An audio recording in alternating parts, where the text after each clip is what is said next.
you lost a little bit of that reasoning and a rationale of why you became a nurse, just because you've been so preoccupied with just school itself, passing your exams, and now you have the NCLEX coming up, or you might be already finished with the NCLEX.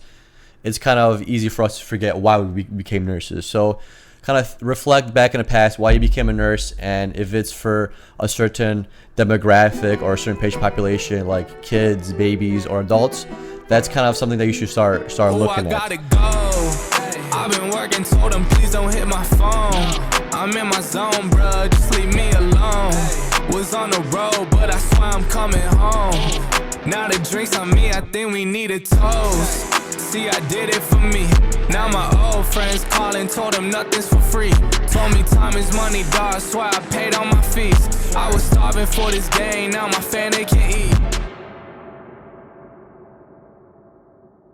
Hey everyone, before we start the show, a quick word from our sponsor, the American Nurse Association. The ANA is a place we go for all of our nursing education, and today the ANA is offering 25% off all site items. Save on all online courses, books, workshops, and more. Use code HOLIDAYSALE21 at checkout for your discount. But wait, there's more. The ANA is also offering a next level leadership workshop for all current nurse managers and a new nursing manager workshop for all oncoming nurse managers. Make sure you guys click the link in the description to find out more. Welcome everyone to another episode of the Couple Nurses Podcast with your hosts, Matt Sartrick and myself, Peter. Thank you guys for tuning in. Thank you for your time. Make sure you check out couplenurses.com. We literally keep all our show notes there, all our links to our blog posts, all our vlog posts. Speaking of our vlogs, don't forget to check out our YouTube channel. We have literally every episode recorded on YouTube of our podcast, this one and the news as well. If you're there, might as well drop a comment, give us a rating on there, preferably a positive one. And don't forget to check out wearefrontlinewarriors.com. That's our sister site, you could say, for all your mindfulness, wellness, health tips, just life tips and things like that, all on that one website, and a bunch of blog posts for you guys to read over if you guys are all readers. And there's more stuff coming out soon. Don't forget to check out the Couple Nurses shop and the We Are Frontline Warriors shop as well. A lot of cool merch there. One of the shirts Matt's wearing it right now, the Right Now shirt, and I got the Beware shirt, rocking it right now. Yeah, buddy. And as well as something that we're currently working on and currently in development, and we're going to give you guys more updates along the way, is prontohealth.com. It's something that we are helping build to revolutionize and grow the healthcare industry, you could say. It's for travel nurses, it's for CNAs, it's anybody with an allied career, really for anybody in healthcare, not necessarily just travel, but also if you're looking for something for education, something as like a more of a permanent job, or maybe a temporary job, you could say. You could all find it there, as long as collaborate and speak to all your community members on there as well. You could build your profile and keep all your healthcare related legal paperwork all on there. That way it's easy just to, show your resume or to transfer paperwork. If you're looking for a travel contract, you could just do it all through this. It's one simple and easy app. But for today, what's up, Matt? I'm pumped about that, by the way. One single app with everything included. One app to rule them all. Community in order to get your contracts. I'm looking forward to grabbing a job with this and see how the process is versus how it was just 3-4 years ago, and it was a pain in the ass. Right. So on today's episode, we're going to talk about what to do after you graduate nursing school. You pass your NCLEX, now what? So we'll show you the whole process and some tips on how to land your first nursing job. Yeah, it's probably a major thing to start thinking about after the NCLEX, of course, is so what kind of unit you want to work on. Do you want to work on a unit? Do you want to work somewhere outpatient? Like, what do you really want to do? What did you go into nursing for? Because I feel like coming out of school as a new grad, you lost a little bit of that reasoning and a rationale of why you became a nurse, just because you've been so preoccupied with just school itself, passing your exams, and now you have the NCLEX coming up, or you might be already finished with the NCLEX. It's kind of easy for us to forget why we became nurses. So kind of reflect back in the past why you became a nurse, and if it's for a certain demographic or a certain patient population like kids, babies, or adults, that's kind of something that you should start looking at. Definitely for sure what kind of patient population you want to work with. First one being like, is it children or adults? Because that's going to be probably the biggest factor into where you're going to be looking for your next career. Definitely. And this is why it's also so important on, just like you mentioned, why you became a nurse, because those are the personality traits that your employer is going to be looking for. Why did you become a nurse? What is your internal drive? What are the traits that make you a lot more better than just that piece of paper on the resume or on the job board that's just filtering through? How are you going to separate yourself from the rest of the crowd? Yeah, for example, like in school, if you really like to write papers or look at data, look at some stats, you're going to be kind of comfortable in a unit where you could progress your career, because you're going to be probably one of the people that would seem to want to be like a charge nurse or like an administrator of some sort. But for example, you really like the critical thinking aspect of nursing, where you kind of were able to sit down, read everything about the patient and figure out, hey, what's causing this to not work? What's causing this problem? And if this is the problem, what's going to come from it? That's probably a good place for like the ICU if you really want to dive in and really figure out and map the person's health. If you like more of like the fast pace, putting in NIVs, getting somebody in, getting somebody out, ER is probably looking for some. ER is probably your home. If you like the elderly a lot and you really like to hear about older people's stories and them sharing knowledge with you, maybe you could look into like a long-term care facility where you can see these patients on a daily basis and kind of still grow with them as they reach that point of elderlyhood, you could say, where it's almost time to move on. Yeah, that's the number one thing you need to do, is understanding all those different opportunities that you have, whether it's a hospital setting, long care like you mentioned, maybe rehab, maybe it's something more just clinical based, or maybe you're a graduating nurse and you don't want to even enter the bedside, you want to do other things. There's different roles that you could partake in, such as being a hospice nurse, a legal nurse consultant, a public health nurse, which if you did community clinicals, you kind of had a glimpse of how that works. There's also dialysis nurse, which is still bedside, but a lot less, or maybe you just want to be a nurse educator. So find out all those different options, and then once you have your different options chosen, you want to do some research about the employer or where you're applying to, and that's why it's really crucial to research your facility and figure things out, such as the mission, the vision, and the values that it has. Like, what is the destination of the location, like, as far as your commute, what kind of population do they serve, like you mentioned, based on what you want to what patients you want to take care of, or what are they recognized for. Maybe you want to do level 1 trauma in the future. You want that higher patient population. That's something to think about. Do you want to have a teaching hospital where there's residents in the hospital? That's another thing. So figure that out. Or maybe you're somebody that likes neuro. You want to make sure they have like a neuro unit or certified in neuro, just so that's something that you're aspiring to, you want to learn from or pursue in further education. So yeah, all things to think about. It's so amazing just being able to talk about this too. It's like, I wish I had this resource, because this podcast is going to be jam-packed of just explaining everything. I wish I had some kind of resource like this when I first started. 100%. Because our parents, as you guys know, were Polish and all that jazz. Well, they didn't teach us anything. They didn't teach us how to look for jobs or how the process is. It was just literally figuring things out from college and trying to land first job. Yeah, and the crazy thing is, like, our parents went to school in Poland, so they know about like school in Poland, not necessarily the school system here. And our parents never went to college, so it's like they don't know that process either. And like, even if they did go to college, they're still went to college in Poland, which is a whole different process. But we're the first college graduates, in our family, which is pretty crazy. And we literally had to do it on our own, because nobody really was there to teach us, because we didn't have any older siblings. We're the oldest ones, so it's like we're the first ones to go through it, and it is what it is.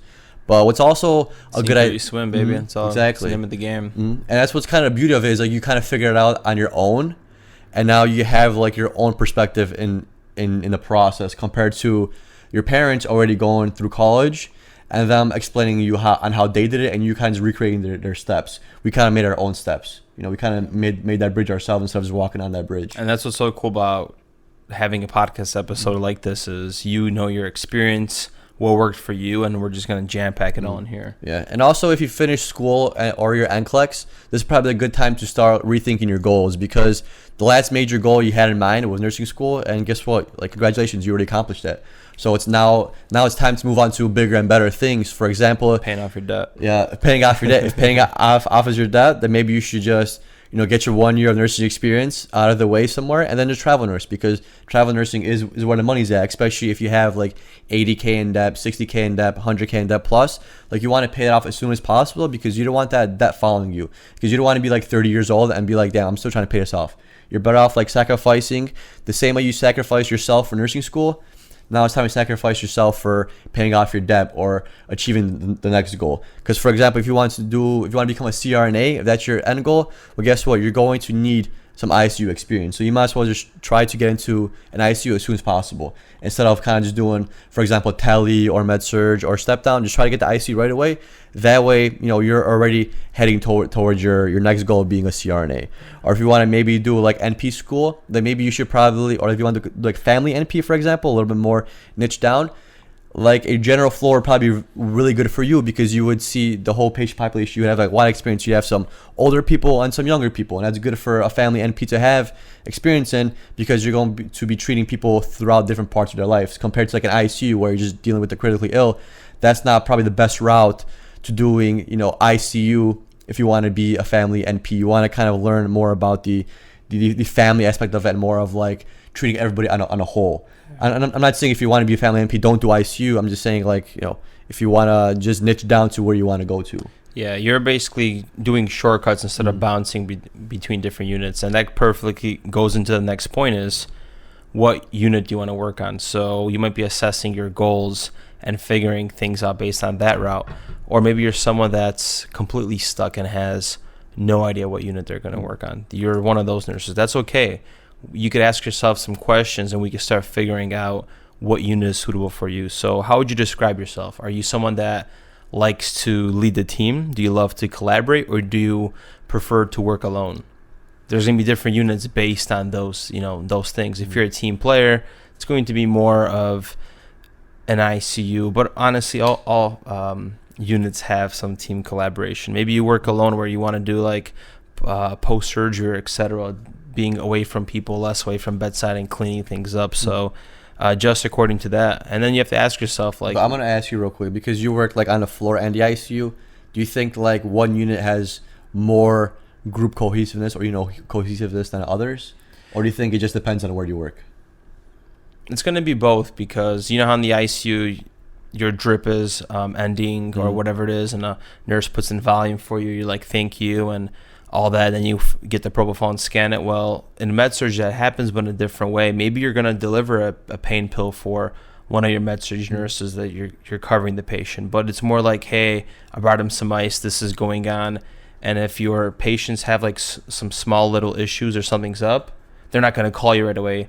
They're going to just tell another nurse on the unit, and then eventually she'll let you know, because it's not like a high priority task based on what you're doing right now. So yeah, I think it's very cohesive overall everywhere.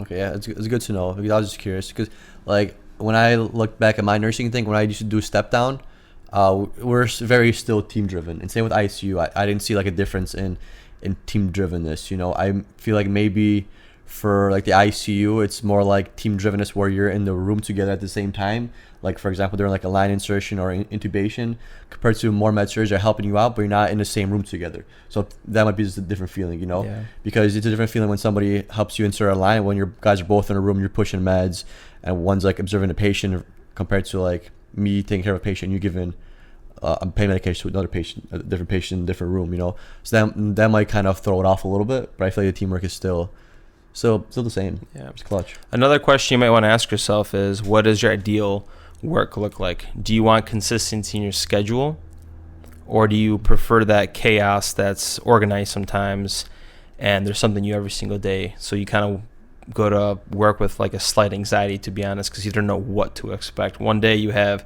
2 stable patients, another day you're transferring patients, third day might be coding somebody in IR, like in my case when I came in. So what does that ideal work day look like? If you're someone that's consistent, likes routine, you might want to go that route where it's a consistent patient, like same day surgery. There's like a schedule for the day, and you can kind of plan accordingly to that. And also, like, who is your ideal patient population? Is it the elderly? Is it the acutely ill? Or is it kids? Or is it mother and baby? And then you're going to be able to figure out where you want to go as a unit, because there's some nurses that are like, ew, I hate taking care of older people. They don't want to deal with that. They prefer the mother and baby. And when I floated to labor and delivery, it's kind of cool because you're just figuring out people's perspectives and what they enjoy. And everybody's different. I don't mind older people. We like them vented and sedated. Come to the ICU. You learn about it there. Yeah, but it was interesting getting floated to like labor and delivery, because it's like it's a whole different population that we've never had experience with, except maybe a few times in clinical. Yeah. And it takes like a certain nurse to have a certain personality to do labor and delivery. And it's crazy because like they're nurses, but they have a different perspective on nursing. It's really cool to like talk to them and just like get their opinions about different things. And that's why it's important to know yourself, to know which unit you're going to work on, because there's so much vast options. Another thing might be is, how do you want to take care of patients? You could be someone that wants to educate. You want to help nurses to say the proper things and train them so they could deliver great patient care. Or maybe you want to do the face-to-face interaction and you want to take more of the bedside route. So those are great questions I would ask myself to start figuring out what unit I want to work on and if I want to apply to my ideal position. 100%. And it's also okay to like switch units too. For example, you go in a unit that you think you're going to love, like maybe, for example, you wanted something more calm, more stable. So you, for example, did med-surg, and then you're 6 months into med-surg and not really feeling it. Like, it's okay to leave that unit and try something new. It's not as of a big deal as people make it seem like it. Just because, of course, management is going to want you to stay because they're all about nursing retention, but they're all about nursing retention. They're not really about, I guess, you being fully satisfied with your job. As shallow that may sound, that's kind of what it is. Because it takes a lot of money and a lot of effort to train a new nurse for a unit. But for example, you're on med-surg for 6 months, and then you had this younger oncology patient that you maybe love taking care of, and now you want to try out like peds oncology. You should definitely do it. Like, who cares that you've only been 6 months in the med-surg unit? Don't feel bad about leaving. Like, you are going to naturally feel bad about it because like you committed this. And you might feel like it's a little bit of a failure because you thought you're going to like this, but you ended up not liking it. But it's also a victory. So, like, just take it as is and, like, know that it's okay to switch. Completely fine. And, you're going to experience with managers that are going to want to hold on to you just because it makes their life easier. But, what's going to make your life easier is having a better life. So just switch units if you're not feeling it. Or if you want to just try it out. Because literally it happened to me when I tried to get into ICU, and the med-surg manager was kind of holding me back. Right. And I don't know if you're finished with your point because I couldn't. I mean, I just have one more thing, but you could finish it real quick. Run it. Okay, and that's the same thing with like travel nursing. Like, if that's like one of the major reasons why I kind of didn't want to do it like right as soon as possible, I guess you could say, when I found out about it, is because the unit was amazing that I worked on, but I knew that I wanted to grow as a nurse, so I decided to do travel nursing. As much as my managers held me back from it, like, it is what it is. And the cool thing about it is that if I ever want to go back, they're probably going to hire me right away because I've worked there before, so I know how the unit runs and I'm familiar with that patient demographic. So the thing is, like, people have this fear of I might leave and enter something worse. Well, guess what? If it's something worse, you can always come back, especially in nursing, because you've been on the unit before and you're going to be less of a financial burden, you could say, than a fresh nurse out of school. Plus, if you have a good personality, you're a great nurse, like, why not rehire you? Right. Yeah, you're chilling. So just do you. And the next thing, to kind of piggyback off Pete's point, you're talking about med-surg, and you're saying that it's okay to start on one unit and go to another. This also goes into the next point that we're going to talk about, which is utilizing your networks and resources. So you might be developing networks inside of the hospital where you could start going into your ideal unit. So for example, this is how like my scenario went down, where I got accepted to med-surg, but I really wanted to do ICU. So what happened is, like, during rapids, there was a nurse that always came up, and usually the charge nurse always came up. So I always kind of asked them how the unit's doing and how things are operating. Are you guys short on nights? Like, yeah, we could use some night shift nurses. Are you interested in ICU? I'm like, yeah, okay. Like, talk to your manager. They talked to Mola, which was the day shift charge. They kind of look at you. You start kind of hearing about things. People start talking, and eventually, yes, that transfer happens. Because my manager came up to me and asked me about this before I even told her I want to go to the ICU. And this is why it's important that you're networking and you're using resources internally to advance different ranks. And, now that manager is going to negotiate and you could get transferred to a different department. So like you mentioned, you might not be an ideal position. That's okay. Get your experience in, whether you're a new grad for that 1 year or so looks good. And then nursing is an infinite career with multiple opportunities. You're never gonna, if you're okay with change and you're not gonna let yourself get comfortable and stick it out with that shitty position, it's so flexible. After 1 year, you'll just bounce and you'll just keep on smiling, and that's what we've been doing. Yeah, 100%. And you should use sites like Pronto or like LinkedIn or Instagram or Facebook, just to communicate with people too. Because let's say you want to work ICU, and you meet somebody that happens to work ICU in your hospital, and you could message them, ask, hey, how's the ICU going, and you could just connect like that too, and maybe they'll be able to get you an in through it. You never know, maybe some cool university hospital is hiring and you don't know about it, but hey, because you had a LinkedIn profile and said that you're looking for a job, someone messaged you and they happen to be from that cool university hospital that you want to work at. Yeah, you just never know. It's like Matt said, it's nursing is endless opportunity, and that's one very fortunate thing that nursing provides, is you could literally work on any kind of unit whenever you want. And that, as shitty nursing could be sometimes, it does offer you this gold mine of variables that you could work with, which is really, really cool. And not a lot of professions have that. it's very, very versatile. And with networking, you could even start early on before you become a nurse, not internally. It could be even in your nursing program. Maybe your nursing clinicals have great spots where you're talking to the manager. You could potentially get a job afterwards, or a capstone project. I know, like in this current contract, there's a nurse that comes in and works 8 hours, and it's just like a nursing student, and she does things, and you never know, they'd probably offer her a job because there's so many new grads. Right, and she already knows the unit, Yeah. Same thing with your nursing students. Grab their emails. Or social media nowadays. You have no idea what happens with that networking. Maybe they're going to get a job and they could help you and all that. Same thing with your teachers. Grab their emails. When I finished nursing school, I reached out to my professor as well. For example, she had a part-time position in like Lutheran General, but that was like over 30 miles for me. It's not something I wanted to commit with. But what happens is it opens up the opportunity for you to land your first job if the opportunity arises. Yeah, like a contingency plan. Like if you're like, okay, well, this instructor gave me this hospital, it's 30 minutes away or 30 miles away. It's quite a bit of a drive, but if it's the only offer that I get, I might have to take it for a little bit. But at least you had something there just in case.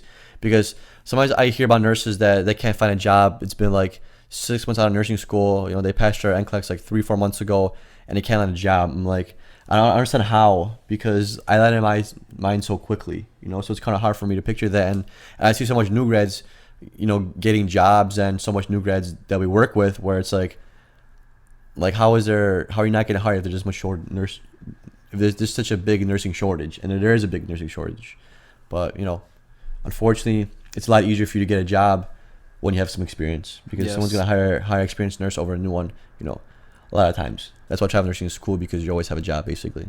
And you're well experienced.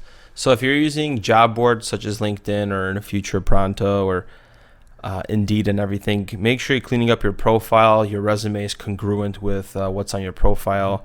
Be attentive with your language. Use the same thing, or adapt to the profile based on where you're applying for what you're doing. So, and don't be afraid to reach out to people. Sometimes you might apply in a job board, but it goes into maybe just human resources. See if you get a contact and maybe email the hospital or that unit directly if that's a possibility. Or maybe just human resources, you can reach out to them and ask how my application is doing. Sometimes that human connection is going to be the determining factor that boosts your resume to the top, because of just how maybe interested you're in that position. If you are, to me, that's like a trait of a go-getter. I know that she knows what she wants and she's getting after it, and that's what that email showed me. I think I might hire this person or set her up for an interview. So do that. And the next point, since we're talking about job boards, it's also social media. You want to clean up your profile. Put it on private if you want to. A great thing to do is Google search your name and see what pops up. Are those photos appropriate? Because it's something that your hiring manager might do. I typed in Matt Slarchik, it was like a kid, or I typed in Mateusz, my real name, and it was like some Honda burning out or something. And I typed in Matt Slarchik, I had some other stuff. So yeah, look up your name and see what pops up, and make sure your descriptions and bios are all professional, because I'm sure people look at that, because that's like honestly a better resume to figure out a person. Yeah, 100%, because we're moving towards a more technology-based society. So just because you might not look, let's just say you're interviewing somebody, just because you might not look them up on your phone or Instagram or Facebook, younger generation, it probably is. So if you're going to be, pursuing a career where it has younger nurses, where it's nursing, I feel like a lot of bedside nurses tend to be younger, so it might not be happening now, but definitely in the future, if you're looking for jobs, it's definitely going to be part of, you could say, in the hiring process to look at your socials, because it does tell you a lot about a person.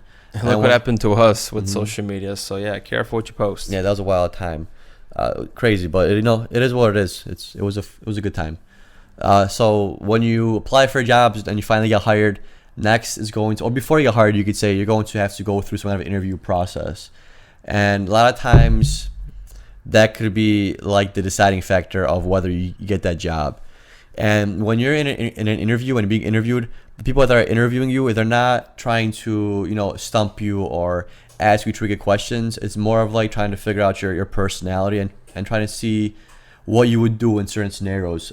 You could say like a lot of like a big questions that usually people ask if they're hiring somebody is, can you give me an example of a situation where you had to manage multiple projects at a time, and one of them was a group project? How did you communicate amongst your group to let them know that you needed help or that you were busy, and how did you guys plan time around it to get it done? That's one of like the main ones, because we kind of want to know how do you perform in teams, because nursing is a team driven effort. Another one is, how would you act if if you were in a situation where what was going on didn't agree with your values? How would you go about the situation? That's another good one, because we kind of want to see what your values are, and if you're going to say some really good values, and you're going to show that, hey, you're willing to stick with your values and also stick up for the patient's values, then that's going to be definitely a positive for you. Yeah. And even before this interview, you're going to go through something called a pre-screened phone interview, and this might happen to a lot of employers will do that. I don't know if a job fair does that, because I've never been to one, never attended one, but most places will do a pre-screen, and they're going to ask you things about like your education, maybe your employment status, clinical skills, and some goals. One tip for that, just know your availability. More than likely, they're going to want to schedule an interview right away with you. So make sure you have your calendar out and you know when you're available. And also have a goal in mind. If you get off the phone, don't get off the phone thinking what's next. Have that already figured out. So if they give you a date, that's your next step. But if they don't give you a next date, they just say, okay, thank you. Hey, what are the next steps? When should I follow up? When will I know the answer? So never get off the phone conversation like left in suspense. Answer all the questions that you need to. Yeah, and it's okay to also ask them questions during the interview process.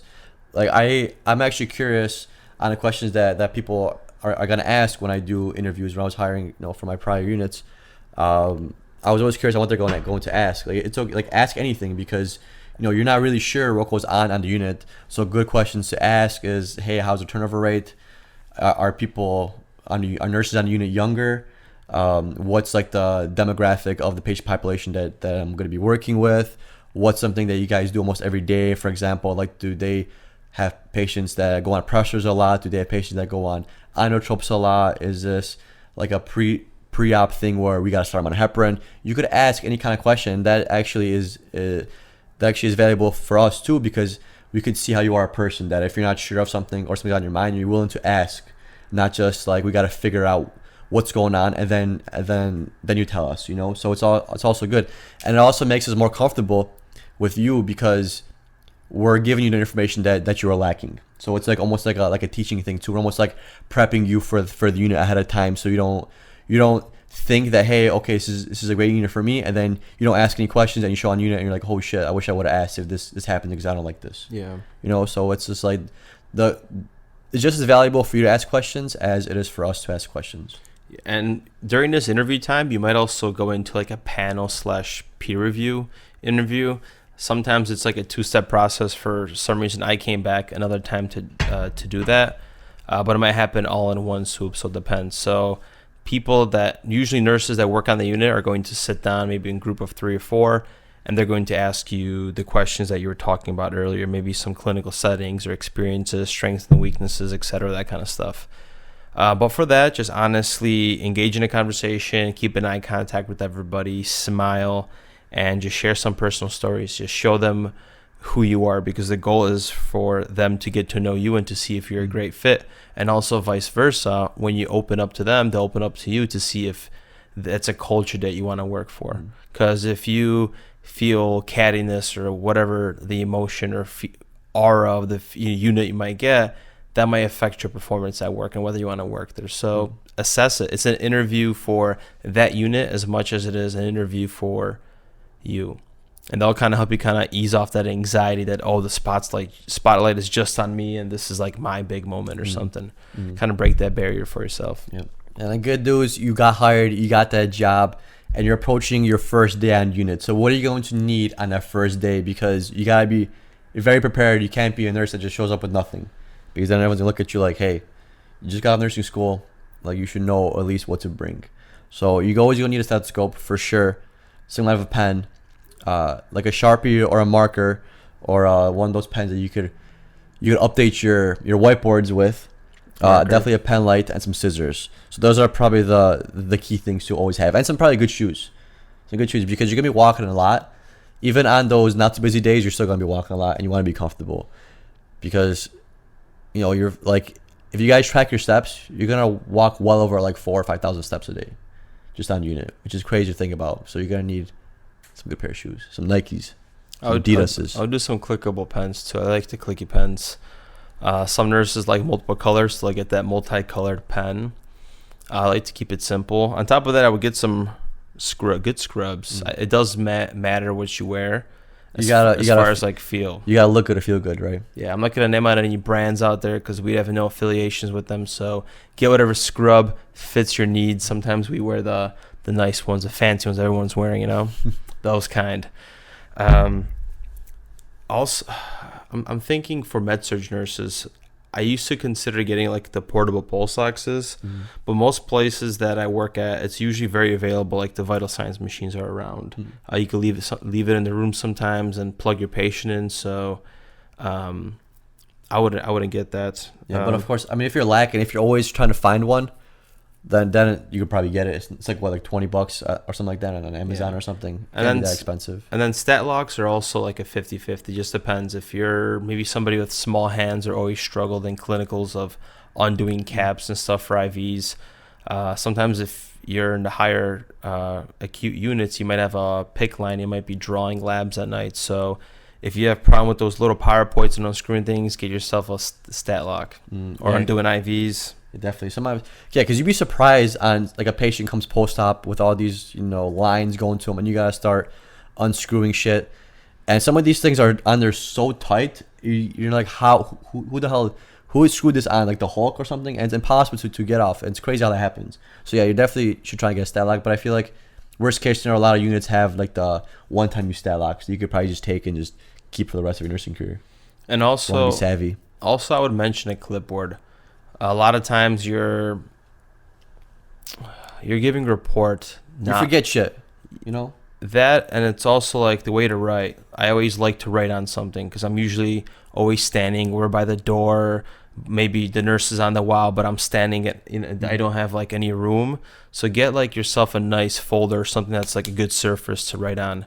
It's a game changer. It's a game changer because somebody's a pain in the ass. So you trying to write something and trying to figure out where to stand because you're getting ready for a long report, but there's nothing to write on, and it's just a pain in the ass. So that was a game changer. I think for the first year of nursing, I didn't use a clipboard, but then I started realizing the benefit of a clipboard. Yeah. Change your life.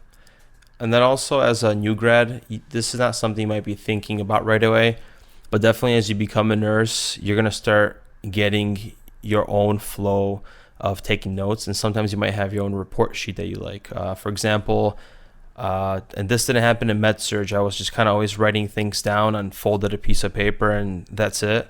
When I got to the ICU, I finally had like a standardized report sheet with all my systems in place, and where like literally when I'm like taking a report now, I know where to put what, because it's just so it's like already ingrained where I put code statuses or heart monitor changes or vent settings. So maybe as a new grad, you might not really get into that flow yet. Maybe your unit is actually going to give you their own report sheets that you have to use, which is very annoying because it's not a legal document that goes in a chart. There was a unit that we worked on that required that to happen, but I always use my own. So yeah, I think in the future I want to create some awesome report sheets for nurses, just have them as a free download. So yeah, dude, my unit, add it to the note. Yeah, my unit in Chicago had the best report sheets. I swear they had the best report sheets. I don't have them with me anymore because I don't know, they're at home. I didn't take them with me, but They're so good. You should have took them, bro. Yeah, they're super good. I was actually like writing on a piece of paper. I'm just like, man, I should have my sister email me a picture of the report sheet so I could just print them out, because they're really good for new grads. They have literally everything, and it's not just like boxes or different size boxes, so just enough room for everything, and it's clutch. You've seen it before, maybe you probably have seen it before, but it's probably been like a year now or whatever. But yeah, I gotta bring them back because they're so clutch. They're best ones. Like out of the whole hospital, our unit for sure had the best report sheets. Nice. And very helpful. And put down a clipboard, it's a double whammy, dude. 10x, bro. There you 100x. go. 200. You know how Chief Keef said 100? I'm 200 with his clipboard and report sheets, bro. Hopefully you can bring them around now if they're so good. Patient care, 5 out of 5, man. Cleanest bed in the facility, bro. And this kind of tails perfectly into giving a good end of shift report. So we actually designated a whole podcast, episode 115, to kind of that goes into depth of all the end of shift duties, and then also on how to give a proper report. So keep in mind, as a new grad, you need a good report sheet and you need to give a good end of shift report. Keep it simple, SBAR, more objective, less subjective at the end, whatever the case might be. You're going to develop your own workflow when it comes to that. And if you want a full episode about it, episode 115 has it all. Yep. And straight business. And family and friends, don't forget about your self-care days. You're not going to feel the burnout as much as a new grad, but definitely within like your first 2 years, you're definitely going to have some feeling or some sense of burnout. Some people, it happens quicker than others. Sometimes it's just the workload, the physical demand of it. Sometimes it's the mental stress associated with it. Or it could be just the family and just the patient interaction. Maybe just the interaction you're having with these patients and these families are just really, really, really rough on you, and it's hard for you to handle them. So you need proper self-care on your off days to be able to manage with something like this, because we are a small minority, you could say, of humans that deal with people on literally their worst days of their lives. And it drains your soul. It literally drains your soul to the point where you come home after 3 in a row and you feel like you don't have a soul. You're just numb, and that's our responsibility. That's the career that we chose. It has its benefits and it has its drawbacks, but is what it is. Like, it's a gift to be able to work with people in that part of their life, because it's the scariest moment of their life. It's the most unpredictable, and we get to be there with them as they go through it. But that does take a toll on us, just as it does on the patient. Of course, not to that extent as the patient, but it does chip at us sometimes. And if you're a sculptor, there's only so much chipping you could do before you crack. As they say, you can't take care of others if you don't take care of yourself. I think that quote goes a long, long way, and there's so many people that can relate to this after experiencing the whole pandemic and all that. Another thing is, when you accept your position, don't forget that this is not a race. It's not a race about getting off orientation or comparing yourself to other new grads in your, for example, in your cohort, where like you're battling who had sicker patients, or the higher acuity, or hey, I'm taking 3 now instead of 4. Like, don't get into like that rat race in comparison with your new grads. I feel like that happens a lot because of like the way school and society taught us, and it's always like a little challenge game type of thing, or first prize. Don't worry about that shit. Like, as a new grad, you're in control. You have to focus on your own journey, and you have to fill in the gaps of what you need. So don't think about it as a race. Just take your own pace. And yeah, if you need the full 3 months of orientation, somebody got off another month, okay, cool. Good for them. Don't worry about it. You're learning at your own pace. And ask questions. Like, goddamn, ask those questions. Like, you're a new grad. No, there's no dumb question. Like, sometimes we might joke around with you and laugh a little bit, but that's okay because we know ourselves asked a dumb question that somebody laughed at too. So it's not a big deal. Like, you might joke around with you. Nothing is ill-hearted or ill-intended. It's just sometimes you might ask something funny. And you know, it is what it is. Sometimes we laugh at it, but we're going to help you out, and we don't mean to be rude. It's just our humor. Where it's like, you know, like it is what it is, especially on night shift in the ICU. We have a little bit of like, you know, you gotta make fun of each other a little bit. You gotta mess around a little bit just because it's rough out there in the trenches of the ICU. Definitely. And I think after listening to this podcast episode, rewatch it if you have to. Watch it twice and then watch on YouTube. This is going to be a good summary of everything you need when you get out of nursing school. I think this is a solid blueprint. You could work off this and figure out your next steps and apply to the right places and network and get all the resources down, figuring out what unit want to work, go through the interview process. I think you'll do good. And if you have any more in-depth questions, ask us. We always love to help and educate the young folks out there, the new nurses coming into this crazy game of nursing. If you want to look back, just make sure on couplenurses.com we literally have the step-by-step on what to do after nursing school right here. All right, guys. Have a good one. Peace.